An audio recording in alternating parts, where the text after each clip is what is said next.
बिस्मिल्लाहिर्रहमानिर्रहीम। अस्सलाम वालेकुम बच्चों। बेटा आज हम बाब सोम सबक नंबर 3 शुरू करेंगे, फतह खैबर। और इससे पहले बेटा जैसे कि हमने पढ़ा था कि सुलह हुदैबिया की जो शराइत थी उनमें से एक शर्त ये थी कि मुसलमानों क़ुरैश मक्का के दरमियान 10 साल तक जंग नहीं होगी। ये एक सुनहरी वक्त था जिसमें इस्लाम की इशाअत जो है वो बहुत तेज़ी से हुई और तेज़ी से इस्लाम जो है वो फैलना शुरू हो गया। लेकिन चंद जो कबीले थे जो कि इस्लाम दुश्मन कबीले थे, उनमें से एक बनु नज़ीर था जिसको आप सल्लल्लाहु अलैहि वसल्लम के कत्ल के जुर्म में मदीने से जलावतन कर दिया गया था। और एक कबीला था बनु गुतफान, ये भी मुसलमानों का दुश्मन था और मुसलमानों के ख़िलाफ़ हर साजिश में खैबर के यहूदियों का मददगार था। इस तरह तमाम जो इस्लाम दुश्मन कबीले थे वो खैबर के मुकाम पर जमा हो गए थे और उन्होंने मुसलमानों पर हमले की तैयारियां शुरू कर दी थी। तो बेटा अब रीडिंग करते हैं।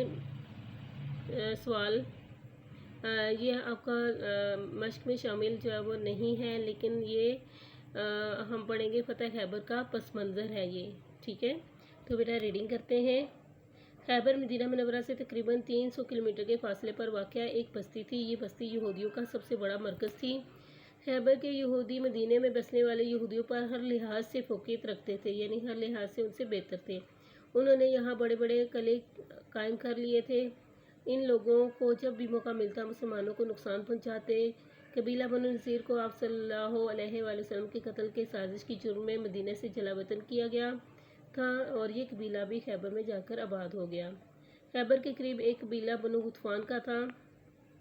ये कबीला भी मुसलमानों का दुश्मन था और मुसलमानों के ख़िलाफ़ हर साजिश में खैबर के यहूदियों के मददगार थे।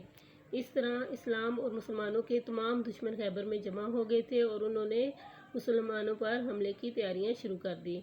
जब ये खबर हज़रत मोहम्मद सल्लल्लाहु अलैहि वसल्लम तक पहुंची तो आप सल्लल्लाहु अलैहि वसल्लम ने अब्दुल्ला बिन रवाह रज़ियल्लाहु तआला अन्हु को तहकीक के लिए खैबर भेजा।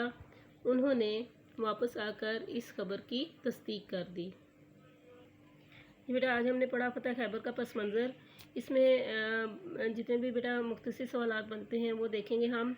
सवाल नंबर 1 है, खैबर मदीना मुनव्वरा से कितने फासले पर मौजूद बस्ती थी?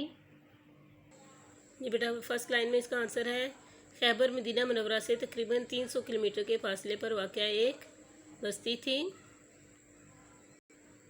ये बस्ती यहूदियों का सबसे बड़ा मरकज़ थी। सवाल नंबर 2 है, खैबर के यहूदी किन यहूदियों पर फ़ौक़ियत रखते थे? उन्होंने खैबर में क्या तामीर कर लिए थे? जी बेटा इसका जवाब देखें। खैबर के यहूदी मदीने में बसने वाले यहूदियों पर हर लिहाज से फ़ौक़ियत रखते थे। उन्होंने यहाँ बड़े बड़े किले तामीर कर लिए थे।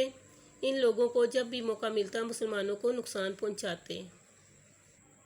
सवाल नंबर 3 है, किस कबीले को आप सल्लल्लाहु अलैहि वसल्लम के कत्ल की साजिश करने पर जिलावतन किया गया था? बेटा यहाँ से इसका जवाब है, कबीला बनु नज़ीर को आप सल्लल्लाहु अलैहि वसल्लम के कत्ल की साजिश के जुर्म में मदीना से जलावतन किया गया था। सवाल नंबर 4, कौन सा कबीला मुसलमानों के ख़िलाफ़ यहूदियों का मददगार था? सवाल नंबर 4 का जवाब यहाँ से है, खैबर के करीब एक कबीला बनु गुतफान आबाद था। ये कबीला मुसलमानों का दुश्मन था और मुसलमानों के ख़िलाफ़ हर साजिश में खैबर के यहूदियों के मददगार थे। सवाल नंबर 5, आप सल्लल्लाहु अलैहि वसल्लम ने क्यों अब्दुल्ला बिन रवाह को तहकीक के लिए खैबर भेजा?